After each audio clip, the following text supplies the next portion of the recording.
2রা June 2026 থেকে তুলা রাশির জাতক এবং জাতিকাদের কর্মক্ষেত্রে শুরু হয়ে যাবে গোল্ডেন পিরিয়ড।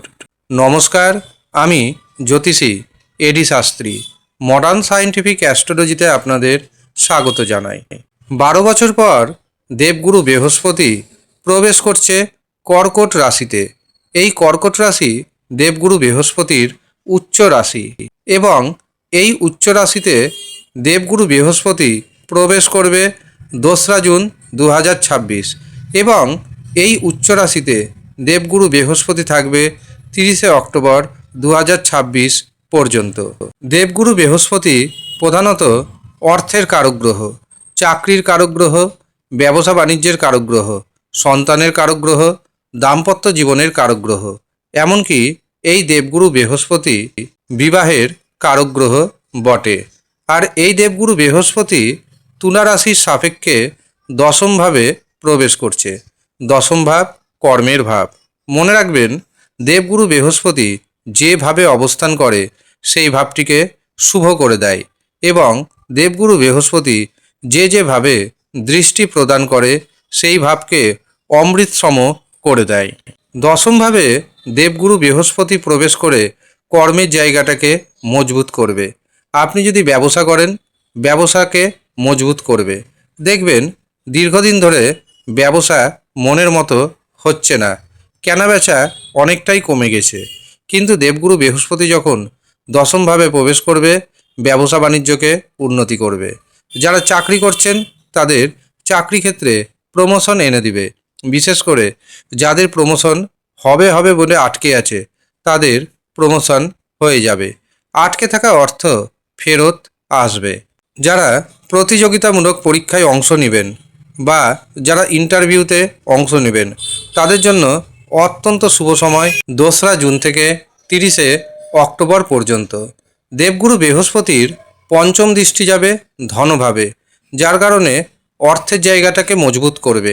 এর পাশাপাশি আত্মীয় স্বজনদের সাথে সম্পর্ককে আরও মজবুত করবে। এছাড়াও মুখের ভাষাতে মধুরতা এনে দিবে, রাগ জেদকে নিয়ন্ত্রণে রাখবে। দেবগুরু বৃহস্পতির সপ্তম দৃষ্টি যাচ্ছে সুখভাবে। সুখভাবে দেবগুরু বৃহস্পতির দৃষ্টি আপনার পারিবারিক জীবনের সুখ বাড়াবে, দাম্পত্য জীবনের সুখ বাড়াবে, সম্পত্তি, গাড়ি, বাড়ি কেনার সুযোগ এনে দিবে। এছাড়াও কোনো পুরনো যদি সম্পত্তি বিক্রয় করতে চান সেই সুযোগ আসবে।